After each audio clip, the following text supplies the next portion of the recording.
Rifle ക്ലബിലെ fire brand ആയിട്ടുള്ള ചെക്കന്മാരാണ് നിങ്ങൾ എന്ന് പറയുന്ന ഒരു പൊതുവായ പരക്കായ ഒരു സംസാരമുണ്ട്.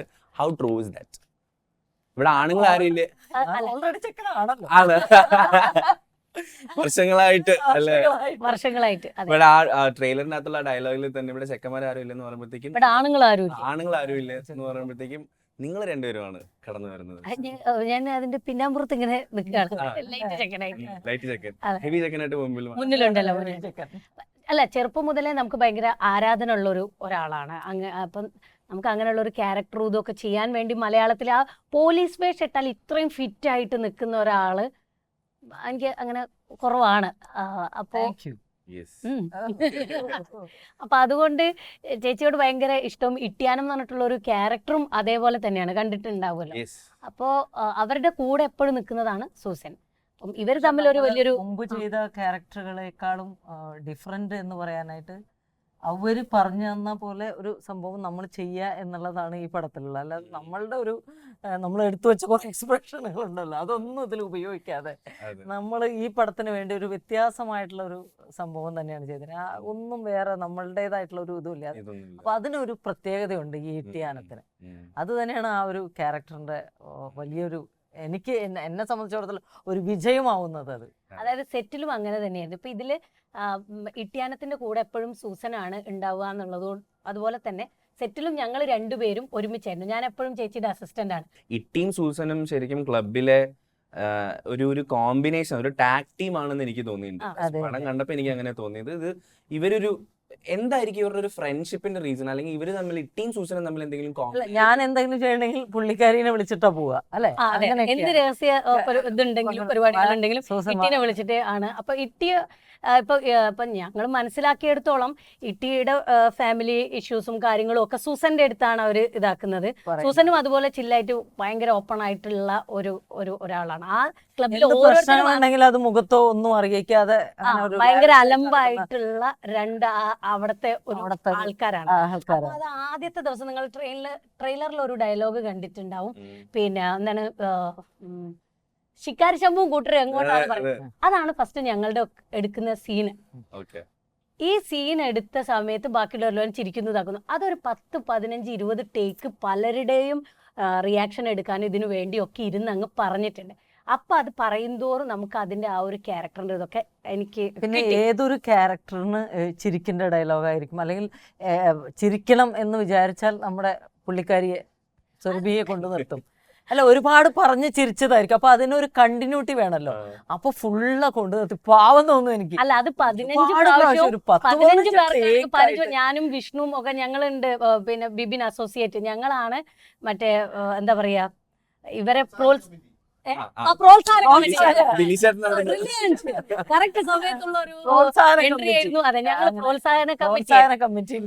ആ സമയത്ത് അങ്ങനെ എല്ലാരെയും പ്രോത്സാഹിപ്പിച്ചു. അപ്പൊ നമുക്ക് മനസ്സിലായി ഈ സെറ്റിൽ എല്ലാരും അങ്ങനെയാണ് നിൽക്കേണ്ടത് എന്നുള്ളൊരു സാധനം മനസ്സിലായി. അപ്പൊ നമുക്ക് ഓരോ റൂം, ബോയ്സിന് ഒരു റൂം, അല്ലെങ്കിൽ സീനിയേഴ്സ് ആയിട്ടുള്ള കുട്ടേട്ടൻ, സുരേഷ് ചേട്ടൻ, റാഫി സാർ, ഇവർ ഇരുന്നിട്ട് വർത്താനം പറയുന്നതൊക്കെ ഇതെങ്ങനെയാ. അപ്പൊ നമുക്ക് തോന്നി ഇവിടെ ഈ ക്ലബ്ബ് ഇങ്ങനെയല്ല. പിന്നെ ഞങ്ങൾ അങ്ങ് കേറി ഇടപെട്ട് ഞാൻ ദിലീഷ് ചേട്ടനോട് ചോദിച്ചു, നമുക്ക് കോളേജിലൊക്കെ ഉള്ള പോലെ തന്നെ വരൊന്നും കുഴപ്പമില്ല, ഒന്നുമില്ലടി, നീ ഇഷ്ടം പോലെ എന്താ വെച്ചാ അയക്കോന്ന് പറഞ്ഞു.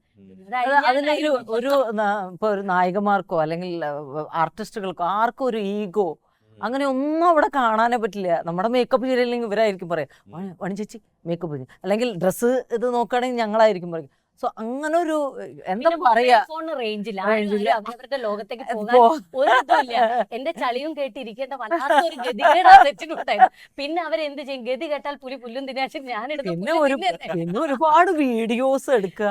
എന്നിട്ട് ഞാനിങ്ങനെ അതിശയായിട്ട് ഇതിന് എങ്ങനെ ഇതൊക്കെ പറ്റുന്നേ എന്നൊക്കെ ഞാൻ ആലോചിച്ചിട്ടുണ്ട്. കഴിഞ്ഞാല് അവിടെ IPL ഒക്കെ നടക്കുന്ന സമയമാണ്. അപ്പൊ ഈ IPL ചേച്ചി ഇല്ലല്ല, ആക്ച്വലി എന്താ ഉണ്ടായെന്ന് വെച്ചാൽ IPL ഫാനാണ്. പക്ഷെ എന്താ ഉണ്ടായെന്ന് വെച്ചാൽ ഞാൻ എൻ.ടി. റാവു സാറിന്റെ കൂടെ അഭിനയിച്ചിട്ടുണ്ട് മുഖ്യമന്ത്രിയായിരുന്നപ്പോൾ. അപ്പൊ എനിക്ക് സോങ് ജയ്പൂർ പാലസും ജോധ്പൂർ പാലസിലൊക്കെ ആയിരുന്നു ഷൂട്ടിങ്. അപ്പൊ ഞാൻ സുരഭിയായിട്ട് കഥ പറയുന്നു. അവിടെ രാജ്ഞിയുണ്ട്. ആ രാജ്ഞിയുടെ ബെഡ്റൂമിലായിരുന്നു ഞാൻ ഡ്രസ് ചേഞ്ച് ചെയ്തത്. ഇതൊക്കെ കേൾക്കുന്നത് ഞാൻ അതാണോ, എന്നിട്ടാണ് ഇവിടെ കേരളം ഇല്ലാണ്ട് ഇവിടെ ഇരിക്കുന്നതെന്നൊരു തോന്നൽ തോന്നി. അത് കഴിഞ്ഞിട്ട് വാണി ചേച്ചിക്ക് എന്താ ഏറ്റവും ഇഷ്ടം എന്നുള്ളത് മനസ്സിലാക്കി. ആര് ആരെ സുരഭി സുരഭി മനസ്സിലാക്കിയിട്ട് സുരഭിയും ഇവരൊക്കെ കൂടി എന്റെ എനിക്ക് തോന്നുന്നു ഒരു സുപ്രഭാതത്തിൽ നോക്കുമ്പോ TV ചേച്ചി അത് കാണണം എനിക്ക് ഭയങ്കര ആഗ്രഹം പോകണമെന്നൊക്കെ. അപ്പൊ ഉണ്ണി മാങ്കോനോട് പറഞ്ഞു, ഉണ്ണി മാങ്കോൻ ടുട്ടുമോനോട് ദിലീഷ് ഏട്ടനോട് പറഞ്ഞ് അങ്ങനെ അത് പറഞ്ഞു എന്തായാലും അവിടെ ഒരു TV ഉണ്ടെങ്കിൽ നൈറ്റ് ഒക്കെ ഷൂട്ടിന് നമുക്കൊരു അടിപൊളിയായിരിക്കും എന്ന് പറഞ്ഞു. അപ്പൊ എനിക്ക് മനസ്സിങ്ങനെ ചത്തിരിക്കുക. ഷൂട്ടിങ് ചെയ്യും വേണം, ഇത് കാണാനും പറ്റുന്നില്ല. പക്ഷെ ആ കാട്ടിൽ എങ്ങനെ ഒരു കണക്ഷൻ ഒക്കെ എടുത്ത് അവിടെ എത്തി കേബിൾ വലിച്ചു എനിക്ക് വേണ്ടി IPL നടക്കണം അവിടെ.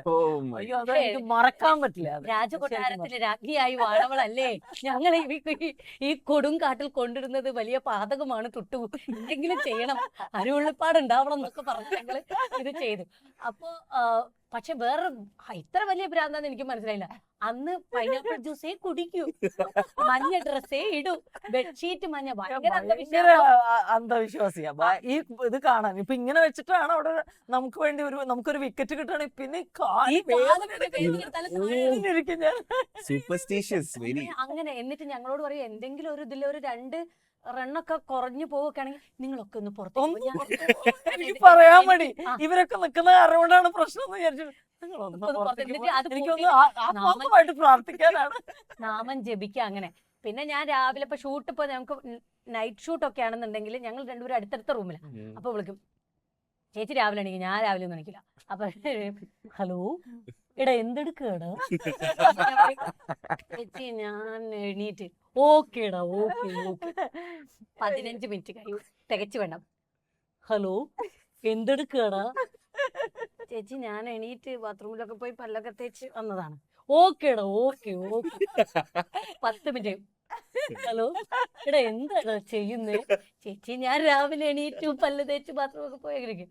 ആണോടാ എന്ന് നമുക്ക് കഴിക്കാൻ പോകണം, എനിക്ക് ഇത് കുറച്ച് ദിവസമായില്ലേ. അപ്പൊ ശരി, ഞങ്ങൾ താഴെ പോയി പഴയ കഥകളാട്ടോ, പല തെലുങ്കിലെ ഡാൻസ്. എന്നാ ഞാൻ ക്രിക്കറ്റ് കാണുമ്പോ വീട്ടിലാരും എന്റെ അടുത്തേക്ക് വരില്ല. അവര് പറയും പെറ്റ് കിടക്കുന്ന പുലിയുടെ അടുത്തേക്ക് ചെല്ലുന്ന പോലെയാണ്. പിന്നെ ഈ IPL കാണുമ്പോ ആരും ഇല്ലെങ്കിൽ എടാ എന്തെടുക്കട, ഞാൻ പറഞ്ഞു അവിടെ എനിക്ക് ഈ IPL അറിയില്ല ഒന്നുമല്ലേ. പിന്നെ നോക്കുമ്പോ സുരഭി രാശിയായി മാറി. ഏതോ ഒരു കളി പിന്നെ തോൽക്കാറവനോട് എടാ ഒന്നും. ഞാനിത് പോയിട്ട് ഇവര് കേൾക്കണം, എടാ അവൻ വരൂടാ, അവൻ വരുമ്പോ കാണാടാ ഇവന്മാരൊക്കെ എന്ത്, അടുത്ത അവൻ വരട്ടെ, അവൻ ഇറങ്ങട്ടെ ധോണി. ചെക്കൻ പറഞ്ഞ് കാണടി, കണ്ടോടാ ചെക്കൻ വന്നപ്പോ എല്ലാരും ആഘോഷിച്ചടാ, വാടമുത്ത് അടിക്കണോ. അങ്ങനെ 2 6 അടിച്ചില്ലായിരുന്നോ, എന്നെ കടിക്കുന്നു. ഞാൻ ചേച്ചി അരുത് എന്നൊന്നും, ഞാൻ പോട്ടെ. അങ്ങനെ ഒരുപാട് എന്റെ ദൈവമേ, ഞാൻ ആദ്യം ഒരു ഇന്റർവ്യൂ നടത്തിയിട്ട് ഒരു ചോദ്യം പോലും ഞാൻ ചോദിച്ചിട്ടില്ല എന്നുള്ളതാണ് സത്യം. അതെ, പക്ഷെ ദാറ്റ് ഈസ് വെരി ക്ലിയർ. നിങ്ങളുടെ ആ കെമിസ്ട്രി എന്താന്നുള്ളത് ഇറ്റ്സ് വെരി ക്ലിയർ. ഇതേ അലമ്പാണ് ആ സിനിമയിലും. നിങ്ങൾ ഇതിനേക്കാൾ കൂടുതൽ സ്റ്റാൻഡേർഡ് ഒന്നും സിനിമയിൽ ഞങ്ങളെ പ്രതീക്ഷിക്കില്ല. ഇല്ല, ഒരിക്കലും ഇല്ല. ഞാൻ ഒന്നും പ്രതീക്ഷിച്ചില്ലായിരുന്നു, പക്ഷെ എനിക്ക് മനസ്സിലാവുകയും ചെയ്തു. മനസ്സിലായി, കണ്ടത് ചോദിക്കേണ്ട കാര്യമില്ല. അതെ. Next question. ഒറ്റ ചോദ്യം ചോദിച്ചുള്ളൂ, അരമണിക്കൂറായി നമ്മൾ ഉത്തരം പറയാൻ തുടങ്ങിയിട്ട്. Not the point. ഓക്കെ, അപ്പോൾ നേരത്തെ ക്യാരക്ടേഴ്സിന്റെ കാര്യം പറഞ്ഞുകൊണ്ട് ചോദിക്കാം. ഈ ഇട്ടിയാനം എന്ന് പറയുന്ന ക്യാരക്ടറിന് ആഷിഖ് കപൂറിന്റെ ഒരു ബ്രീഫ് അല്ലെങ്കിൽ ഇവരുടെ ഒരു ടീമിന്റെ ബ്രീഫ് എന്തായിരുന്നു? ആണിച്ചേച്ചി എങ്ങനെ പ്രോജക്റ്റിൽ ഇന്നാവണം? കാരണം ഇപ്പൊ മലയാളത്തിന്റെ ആക്ഷൻ ക്വീൻ ആ ഒരു ടാഗും കാര്യങ്ങളൊക്കെ. ആഷിഖ് കപൂറിന് എനിക്ക് ഇഷ്ടം എന്താണെന്ന് വെച്ചാൽ പുള്ളി ഓരോ ക്യാരക്ടറുകളെ സെലക്ട് ചെയ്യാൻ ബെസ്റ്റാണ്. ഈ ആ ഒരു ഭയങ്കര സെൻസാണ്. അപ്പൊ എന്നെ വേണമെന്ന് ഉദ്ദേശിച്ച പുള്ളി വിളിക്കുമ്പോൾ എനിക്ക് ഓട്ടോമാറ്റിക്കായിട്ട് തോന്നി എനിക്ക് പറ്റിയ ക്യാരക്ടർ തന്നെ ആയിരിക്കുമല്ലോ. പിന്നെ ആൾ അവിടെ ഇവിടെയൊക്കെ ആയിട്ടാണ് കുറച്ച് പറഞ്ഞത്. പിന്നെ എനിക്ക് മനസ്സിലായി പുള്ളി എടുത്തു പോയിരിക്കും. പിന്നെ പുള്ളിയാണ് ക്യാമറമാൻ എന്ന് പറഞ്ഞപ്പോൾ പിന്നെ എനിക്ക് ഭയങ്കര സന്തോഷമായി. അതൊരു ഹൈലൈറ്റ് ആയിട്ട് എനിക്കും തോന്നി. കാരണം പുള്ളി തന്നെ ക്യാമറ ചെയ്തിരിക്കുന്ന ഫ്രെയിംസ് ആർ ഓൾ ക്രേസി. എപ്പോഴെങ്കിലാണ് പുള്ളി ആ ക്രെയിനിൽ നിന്ന് അവിടെ നിന്നൊക്കെ ഒന്ന് ഇറങ്ങി വന്ന് നമ്മളോട് വന്നിട്ട് ഇങ്ങനെ മതിയിട്ടാന്നൊക്കെ പറയാ. അതൊക്കെ ഭയങ്കര രസമായിരുന്നു ശരിക്കും പറഞ്ഞു. ഈ സുരഭി ആക്ച്വലി ഇപ്പോ എനിക്ക് തോന്നുന്നു supermarket of all age roles ആണ്. ഒരു സിനിമയിൽ തന്നെ യുവതിയാവും, കുട്ടിയാവും, അമ്മൂമ്മയാവും, അങ്ങുവാനക്കോണിൽ വേണമെങ്കിൽ കൂന് വരും. പാട്ട് കേൾക്കുമ്പോഴേ എനിക്ക് മുതുകിൽ ഒരു കൂന് വരുന്നുണ്ടോ എന്നൊരു സംശയമുണ്ട്. കഴിഞ്ഞ ദിവസം എന്റെ കൂട്ടുകാരി കാലടിയിൽ പഠിച്ചിട്ട് കൂട്ടുകാരി ശ്രീജ ജൂനിയറാ, അവളുടെ മോന് അങ്ങുവാനക്കോണിലെ അമ്മയുടെ ഫ്രണ്ട് അല്ലേ, വിളിക്കും അമ്മൂമ്മനെ കാണാൻ കരഞ്ഞ്. അപ്പൊ എന്നോട് ശ്രീജ വന്ന് ചേച്ചി ഒന്ന് വരുമോ, വീഡിയോ കോളിൽ വരുമോ, മുത്തശ്ശിനെ കാണാൻ ഇവൻ കരയുന്നു. ഞാൻ കുറച്ച് പൗഡറൊക്കെ ഇവിടെ ഇട്ട് അമ്മമ്മേന്റെ മുണ്ടൊക്കെ തോർത്ത്. പൊതിച്ച് ഞാൻ വന്ന് ഒരു നല്ല കള്ളനാവണമെങ്കിൽ വീഡിയോ കോള് വിളിച്ച് ഇപ്പൊ പിള്ളേരെ എന്റർടൈൻ ചെയ്യേണ്ട ഒരു അവസ്ഥയാണ്. Super super. അതെ. അപ്പൊ അതാണ് അവസ്ഥ. പക്ഷെ പിച്ചക്കാരി മുതൽ രാജകുമാരി വരെ സൂപ്പർ മാർക്കറ്റ് എല്ലാ എല്ലാം ഉണ്ട്, എല്ലാം ഉണ്ട് ഞങ്ങളുടെ കയ്യില്. ചെയ്തു കൊടുക്കും. അതെ, ഇതായിരുന്നു ഒരു കാലത്തിന്റെ tag. ഒരു പലചരക്കടാന്ന് പറയില്ലേ, നിങ്ങൾ വേണമെങ്കിൽ എടുത്ത് ഏലക്കയുണ്ട്, ഗ്രാമ്പൂ ഉണ്ട്, അല്ലെ അങ്ങനെ ഹോർലിക്സ് വരെ ഉണ്ട്. ഹോർലിക്സ് വരെ ഉണ്ട്. ഉണ്ട്, എല്ലാം ഉണ്ട്. നിങ്ങൾക്ക് എന്താവശ്യം എടുക്കാനുണ്ട് എടുക്കാറുണ്ട്. അല്ലേ സുരഭി? സൂസന്റെ ഇത് ചെയ്യുമ്പോ പക്ഷെ എന്തെങ്കിലും ഒരു ചലഞ്ച് സ്പെസിഫിക്കലി ഈ ക്യാരക്ടറിന് ഫീൽ ചെയ്തു? കാരണം ഇതിനകത്ത് ഗൺസ് ഉണ്ട്, ഇതിന്റെ അകത്ത് ആക്ഷൻ ഉണ്ട്. ഇതുവരെ ചെയ്തതിൽ നിന്നും what was different for you? ഇതുവരെ പക്ഷെ ഇതിലെ ക്യാരക്ടറുകൾ എല്ലാവരും ചെയ്യുന്നത് കണ്ട് ഞാൻ ശരിക്കും വിസ്മരിച്ചു. ഇവരൊക്കെ ശരിക്കും ഇവരുടെ മനസ്സിലൊക്കെ ഒരു ആക്ഷൻ ഉണ്ട്. അല്ല, അങ്ങനെ ഡെയിലി വീട്ടിൽ തോക്കൊക്കെ അല്ലല്ല, അവര് ചെയ്യുന്ന അല്ല, അതിലൊരു ഒരു ഇതൊന്നും തോന്നുന്നില്ല. ഉം. എനിക്ക് പിടിക്കുന്നതിലോ ഇതിലൊന്നും എനിക്ക് ഇവരെ ഒന്നും ഇതായിട്ട് തോന്നില്ല. അടിപൊളിയായിരുന്നു, അടിപൊളിയായിരുന്നു. അതെ, അങ്ങനെ തോന്നിപ്പിച്ചാ മതി. നമ്മൾ ഒന്നും ഇത് പിടിക്കണം എന്നില്ല. തോന്നിപ്പിക്കുന്നതല്ല, അത് എനിക്ക് തോന്നി അതെ. എന്നാണ്. അതായത് ഇതിൽ വെച്ചിട്ട് നമ്മുടെ ഗെറ്റപ്പിൽ മിടിയൊക്കെ ഇട്ടിട്ടുള്ള അങ്ങനെ ആയിട്ടില്ല. അങ്ങനെ അതുമാണ് അപ്പൊ അതിന്റെ ഒരു ലുക്കില് വ്യത്യാസം. ഒരു അതൊരു ജീൻസോ ജേക്കിനോ അങ്ങനെയൊന്നും ഇട്ടിട്ടുള്ള തോക്ക് സിഗരറ്റ് വലിക്കാനൊന്നും ഞാനിതുവരെ അത് ജീവിതത്തിൽ വലിച്ചിട്ടില്ല. ഉം. അപ്പോ ഇവിടെ ചെന്നപ്പോ നമ്മുടെ സുഹാസ് അല്ല ഷറഫ് പറഞ്ഞ് സിഗരറ്റ് വലിക്കാൻ. ഞാൻ പറഞ്ഞ ഇടയ്ക്ക് അറിഞ്ഞൂടാ. അപ്പൊ ഇത് നിങ്ങൾ നേരത്തെ പറയണ്ടേ. അപ്പോൾ എന്നോടാണ് ഡ്രൈവിങ്, സ്വിമ്മിങ്, സിഗരറ്റ് വലിക്കുക, മദ്യപിക്കുക, ചീട്ട് കളിക്കുക, ഇതൊക്കെ ഒരു ആക്ടർ പഠിച്ചിട്ടുണ്ട്. ഞാൻ പറഞ്ഞാൽ എന്നാ ഒരു 2 ദിവസം മുമ്പേ പറഞ്ഞിരുന്നെങ്കിൽ ഞാൻ ഇത് പഠിച്ചിട്ട് വരില്ലായിരുന്നു. അവസാനം ഞാൻ അവിടെ എൻ്റെ അസിസ്റ്റന്റിനെ ഓനെ വിളിച്ചിട്ട് എടാ സിഗരറ്റ് വലിക്കുന്ന ആക്കിയിട്ട് ഞങ്ങൾക്ക് ഒരു എസ് എന്ന് പറഞ്ഞിട്ടുള്ള ഒരു സിഗരറ്റ് ഇല്ലേ, ഇത് നല്ല സുഖമായിരുന്നു. ടേക്കിൽ തന്നത് ഏതോ 555 555. അത് പഴയതാന്ന് തോന്നില്ലേ. Yeah. അത് രണ്ടെണ്ണം വെറുതെ ഷോട്ട് രണ്ടെണ്ണം വലിച്ചു. പിന്നെ ഞാൻ തറ കറങ്ങി എടാ എന്നെ ആരെങ്കിലും ഒന്ന് പിടിക്കണം. കാരണം അമ്മേ, ആ സാധനം. ആദ്യത്തെ ഷോട്ടിൽ നമ്മൾ പിന്നെ വലിച്ചു അങ്ങനെ ഒഴിഞ്ഞു വെച്ചിരിക്കുകയാണ്. ഇത് എന്തും ചെയ്യും, സിഗരറ്റ് ആയാലോ. അരങ്ങനെയാ. അല്ല, അത് പ്രസ്യൂംഡ് ആണ്. അത് ചേച്ചി എല്ലാം ചെയ്തോളൂ. അല്ല അല്ല വന്ന് കഴിഞ്ഞ ഒരു പടത്തിൽ ഇതുപോലെയായിരുന്നു. വന്ന് ഏത് ബ്രാൻഡാ മേടിച്ചു നോക്കിയാൽ മേടിച്ച് അതേപോലെയായിരുന്നു. അപ്പൊ അതെനിക്ക് അല്ലെങ്കിൽ ബാക്കിയുള്ള അതൊക്കെ എനിക്ക് ഫസ്റ്റ് ആണ്. അപ്പൊ ഈ ക്ലബിലുള്ള ആളുകൾ ഇങ്ങനെ എല്ലാം ചെയ്യുന്ന മദ്യപിച്ച് അങ്ങനെയൊക്കെ അലമ്പ് കൂള കോമഡികളൊക്കെ പറയുന്നത്. അപ്പൊ അതൊക്കെ വേണ്ട. അപ്പൊ ഒരു എന്താ പറയാ മെയിൻ ഷോട്ടില് അത് ചെയ്തു പോയി. പിന്നെ എല്ലാത്തിലും ചെയ്യണമല്ലോ. അവിടുന്ന് ക്യാമറ വെക്കുന്നു, ഇവിടുന്ന് അഷിക്കാണെങ്കിൽ എല്ലാ സ്ഥലത്തുനിന്നും അത് പല പല ആംഗിളിൽ അത് എടുക്കുന്നത്. എല്ലാത്തിലും വലിച്ച അവസാനം ഞാൻ എന്നെ പിടിച്ചിരുത്തി വെള്ളമൊക്കെ തന്നെ അങ്ങനെയാണ്. പിന്നെ ആ ഒരു പിന്നെ ഇതിൽ ഞാൻ ആദ്യമായിട്ടാണ് ഒരു ഉമ്മ വെക്കുന്ന ഒരു ചുംബന സീൻ കണ്ടില്ലേ. കണ്ടു. എന്നോട് വന്ന ഉടനെ കാലത്ത് ഞാനപ്പോ ചെന്നൈന്ന് വന്നോളൂ. ചേച്ചി ഇവിടെ ഇല്ല, ഇവരാരും ഇല്ലാത്ത സമയത്ത് ഞാനുണ്ട്. സുരഭി വെച്ചിട്ടാണ് എടുത്തത് ഷോട്ട്. അപ്പൊ ചേച്ചി അറിഞ്ഞോ എന്താ? അപ്പൊ ഞാൻ വിചാരിക്കും എന്താ കിസ് അഭിനയിക്കും. ഓ അത് കുഴപ്പമില്ല, ഉദ്ദേശിച്ച പോലെ ഭയങ്കര അല്ല അത് ഇതറിയില്ല ഞങ്ങൾക്ക്. ഇത് ചെയ്യണം വെറുതെ ഇങ്ങനെ ഒരു കിസ് ആണ് കാണിച്ചത്. അത് അവിടെ അഭിനയിച്ച് കാണിച്ചു. അല്ല അതേ ഇത് അറിഞ്ഞൂടെ ഞങ്ങക്ക്. അപ്പൊ ഒരു 2 പേരെ വെടിവെച്ചിട്ട് നിൽക്കുന്ന ആ ഒരു ഇതിലുള്ളത്. അപ്പൊ അത് ചെയ്യണം പെട്ടെന്ന് പറഞ്ഞപ്പോ സജീവൻ ചേട്ടൻ, ഞാൻ സജീവൻ ചേട്ടൻ പോയി പല്ലിയൊക്കെ നമുക്ക് വേഗം പോയി പല്ലി വെച്ചിട്ട് വരാം. അപ്പൊ വിഷ്ണു അഗസ്തി ഉണ്ട്, ആകെ അസിസ്റ്റന്റ് ആയിട്ട് അവൻ മാത്രമേ ഉള്ളൂ. ഞങ്ങള് എപ്പോഴായാലും ചുംബനത്തിൽ കൂടുതലായിട്ടും ഞങ്ങളെ കൂട്ടത്തിൽ ചെയ്തിട്ടുള്ളത് ഞങ്ങളുടെ ഒരു ഗുരുസ്ഥാനീയ എന്ന് പറയുന്നത് ദർശന രാജേന്ദ്രനാണ്. ദർശന അന്ന് ഇല്ലാതെ പോയി. ദർശനയ്ക്ക് ആകെ വിഷമം, അത് മോണിറ്റർ ചെയ്യാൻ പറ്റിയില്ല. അപ്പൊ ഞങ്ങൾക്കാണെങ്കിൽ എന്തെങ്കിലും ഒരു സംശയം ചോദിക്കാണ്ട് ദർശനയാണല്ലോ ഉള്ളത്. അപ്പൊ പിന്നെ വിഷ്ണു അഗസ്തിക്ക് ഒരു ചുംബന സീൻ ചെയ്ത് പരിചയമുണ്ടോ 1-2 ഞാൻ പറഞ്ഞു, അവൻ പറഞ്ഞു ഞാൻ ഗുരു ആവാന്ന് പറഞ്ഞിട്ട് അങ്ങനെ ഞങ്ങൾ പോയി വേഗം പോയി പല്ലൊക്കെ തേച്ച് വന്നിട്ട് അത് ഇത് ചെയ്ത ദിവസമാണ് കിഷോറേട്ടൻ അവിടെ ഉള്ള എല്ലാ ക്രൂ മെമ്പറുകൾക്ക് ഒന്ന് എണ്ണ എടുത്തത്. എല്ലാരും മോണിറ്ററിന്റെ മുന്നിലാണ് ഈ ഷോട്ട് കാണാനായിട്ട്. അപ്പൊ അതിന്റെ നമ്മളുടെ ഫൈറ്റ് മാസ്റ്റർ ആണ് ആക്ഷൻ പറയേണ്ടത്.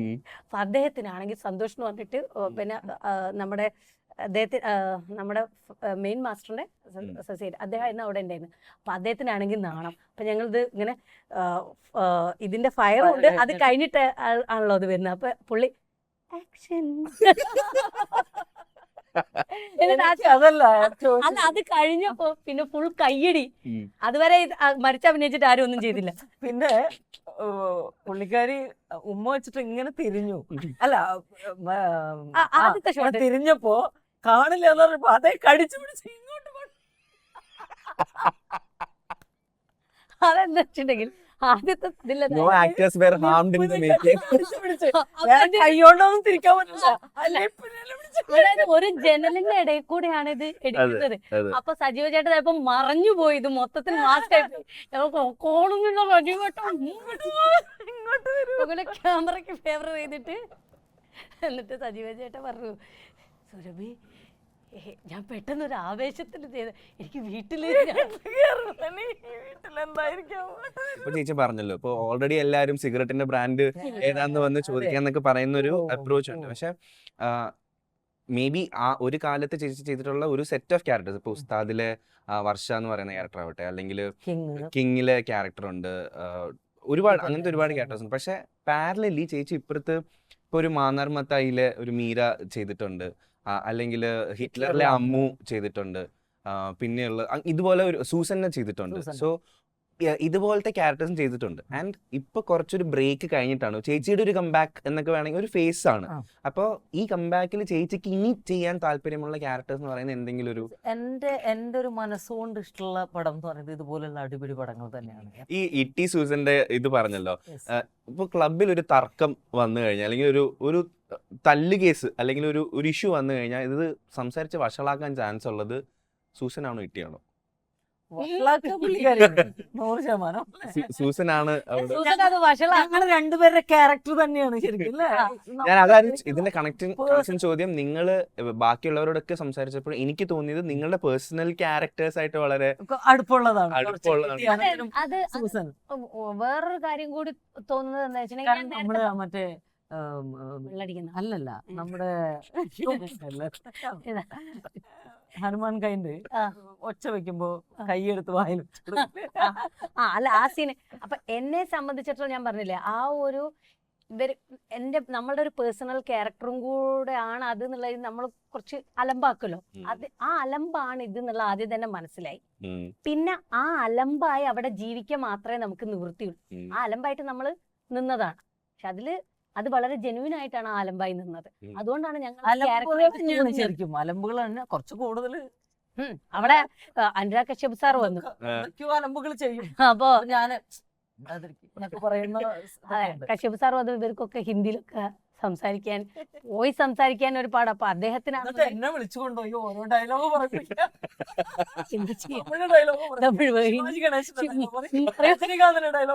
പുള്ളി ഇതൊക്കെ കണ്ടിട്ട് എന്താ, ये हमारा बहुत बड़ा आर्टिस्ट है वाणी विश्वनाथ है, पुराना आर्टिस्ट है. बोलो रजनीकांत का डायलॉग बोलो. ചേച്ചി ഇപ്പൊ പറയുകയും ചെയ്യും. രാധിക ചേച്ചിനെ ഭയങ്കര രസമായിട്ട് ഇമിറ്റേറ്റ് ചെയ്യും. അതെന്ന് വെച്ചിട്ടുണ്ടെങ്കിൽ ഒരു ഇംഗ്ലീഷുകാരി പറയുന്ന പോലെയാണ് രാധിക മാം പറയാ തമിഴ്. അപ്പൊ അതങ്ങനെ ആരും ചെയ്ത് ഞാൻ കണ്ടിട്ടില്ല. അപ്പൊ ഇതൊക്കെ ഞങ്ങളെ സംസാരത്തിലാണ് ഇതൊക്കെ ഉണ്ടാവുക. അപ്പൊ ഞാൻ പിറ്റേന്ന് സെറ്റിൽ പോയിട്ട് ഇത് BBC ആക്കുന്നത് ഞാനാണ്. പറഞ്ഞു കൊടുക്കൂ, രാധിക മാമിനെ പറയൂ, ചേച്ചി ഒരു രണ്ടുപേരും പറഞ്ഞു കൊടുക്കും. ആഷികാക്ക് വേണ്ടിട്ടല്ലേ. രാധിക മാം എപ്പോഴും സംസാരിക്കുന്ന ഒരു ഇംഗ്ലീഷ് സ്റ്റൈലിലാണ് തമിഴ് സംസാരിക്കുക. ട്രെൻഡ് ഉള്ളോട്ടാ, വോയിസ് അത്രയ്ക്ക് വരില്ല. വേണ്ട, ട്രെൻഡ് മതി. ഇത് பாருங்க, உங்க கோவத்தையும் மொட்டத்தனத்தையும் மூட்டை கட்டி வச்சுக்கிட்டு சபதி மாதிரி சாதமா பேசுங்க, பதில் தானா வரும்.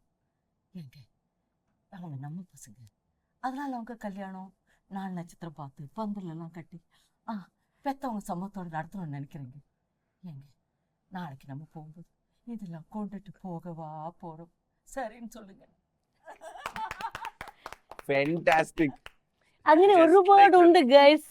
ഇതെല്ലാം പുറത്തെടുക്കലായിരുന്നു എന്റെ ഒരു തൊഴിൽ. എന്നിട്ട് ഇത് എല്ലായിടത്തും പോയിട്ട് പറഞ്ഞു ഞങ്ങള് പറയുന്നത് ഞാൻ. അപ്പൊ ഇത് കൊണ്ടുപോയി അനുരാഗ് കശ്യപിന്റെ മുന്നിൽ അല്ലെങ്കിൽ ദിലീഷ് കൊണ്ടുപോയി.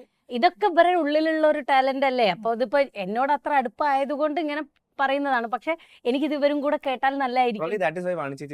ഇതുപോലെ ഒരു സെറ്റ് ഇല്ല എന്ന് പറയുന്നത് ഇത്രയും ഒരു ഹാപ്പിനെസ് ഷെയർ ചെയ്ത് ഒരു സംഭവം ഉള്ളതാണ്. ഇപ്പൊ കുറച്ചു മുമ്പ് നമ്മൾ മഹാരാജയിൽ പോയപ്പോഴും ഇപ്പൊ എല്ലാ വീഡിയോയും ഷെയർ ചെയ്യുന്നുണ്ട് പിള്ളേരെ കൊണ്ട്. ഹനുമാൻ ഖാന്റെ പാട്ട് സുരഭി വേർഷൻ ഫീച്ചറിങ് സുരഭി ഒരു പുതിയ വേർഷൻ ഇറങ്ങിയിട്ടുണ്ട്, നിങ്ങൾ കേൾക്കണം. അത് ഏകദേശം അവനൊരു തീരുമാനമായിട്ടുണ്ട്. എനിക്ക് ഏറ്റവും എക്സൈറ്റിംഗ് ഫോർ ദി ഓഡിയൻസ്, എനിക്ക് എന്താ എക്സൈറ്റിംഗ് എന്ന് വെച്ച് കഴിഞ്ഞാൽ ഇത്രയും വൈബും ഫണ്ണിൽ നിൽക്കുന്ന ആൾക്കാരാണ് ഇതിന്റെ അകത്ത് ഗൺസ് ഒക്കെ എടുത്ത്. അയ്യോ മോനെ, അത് ഗൺസ് ചെറുതിയ കാര്യമൊന്നുമല്ല, 5-6 കിലോ എക്സ്പീരിയൻസ് കൂടെ പറഞ്ഞിട്ട് നമുക്ക് ഫീൽ അത് ഡ്യൂപ്ലിക്കേറ്റ് ഇതല്ല, റിയൽ ഗൺസ്. റിയൽ ഗണ്ണാണ്. ചേച്ചി ഒന്ന് ഇടയ്ക്കൊക്കെ ചോദിച്ചു നോക്കി, എനിക്കൊരു ഡ്യൂപ്ലിക്കേറ്റ് ഞങ്ങൾ അത് നടക്കില്ല. ആ സീനിയോറിറ്റി ഒന്ന് ഇവിടെ ചോദിച്ചു. ഇട്ടിയാനം നോ. കാരണം ഇത് പോയിന്റ് ചെയ്തിട്ട് ഇങ്ങനെ നിക്കണം, അവിടെ ക്യാമറ കാര്യങ്ങളൊക്കെ ഇതേ പൊസിഷൻ മാറാൻ പറ്റില്ല. അത് കഴിഞ്ഞാണ് ഞങ്ങൾക്ക് ഇത് എവിടെ അറിയാം. എല്ലാരും ഒറ്റ ഇതിൽ ഇടുന്നതാണ് സിംഗ് വരുന്നത്. അപ്പൊ അതിങ്ങനെ ഇവിടെ വെച്ച് ഞങ്ങൾക്ക് പ്രാക്ടീസ് ചെയ്യാം മിലൻ എന്നൊക്കെ പറഞ്ഞിട്ട്, പിന്നെ അവിടെ വേറൊരാൾ. അപ്പൊ അത് വെച്ചിട്ട് നമ്മൾ അത്രയും വെയിറ്റ് ഉള്ള ഒരു ഇതാണ്. പിന്നെ എല്ലാവരുടെയും ഭാവം അങ്ങനെ ആയിരിക്കണം, കണ്ടിന്യൂറ്റി എല്ലാ സാധനങ്ങളും എല്ലാ ഇതും ഭയങ്കര രസമായിരുന്നു. ഡെയിലി ഒരു ഫിസിക്കൽ എക്സസൈസും കൂടിയായിരുന്നു, എന്നും തോക്ക് പിടിക്കേണ്ടിയിരുന്നു. അതെ. അപ്പോൾ ഇട്ടിയും സൂസനും നിങ്ങളുടെ ഈ കെമിസ്ട്രി സ്ക്രീനിലുണ്ടാവും. ഞാൻ ഹോപ്പ് ചെയ്യുന്നത് ഇനിയും ഇട്ടിയും സൂസനും പിന്നെയും കാണാൻ പറ്റുന്നുള്ളതാണ്. റൈഫിൾ ക്ലബിന്റെ ഇനിയും ബാക്കിയുള്ള ഒരു വെബ് സീരീസ് ആയിട്ടോ ഒരു പാർട്ട് 2 ഒക്കെ ആയിട്ടോ വരട്ടെ എന്നുള്ള ഒരു ആഗ്രഹമുണ്ട്. ബിക്കോസ് ഈ ക്യാരക്ടേഴ്സിന് നല്ല ഐഡന്റിറ്റി കാണിക്കും. പൊന്നാവട്ടെ. Thank you so much for spending some time. Itty and Susan, Vani ചേച്ചി ആൻഡ് സുരഭി ചേച്ചി. റൈഫിൾ ക്ലബ് ഉഷാറാവട്ടെ. ഇത് ഭയങ്കര എനർജിയാണ് നിങ്ങളോട് ഇരിക്കുമ്പോഴത്തേക്കും. പടത്തിൽ നിന്നുള്ള ആ എനർജി ആൾക്കാർക്ക് കിട്ടട്ടെ. There ain't no escape.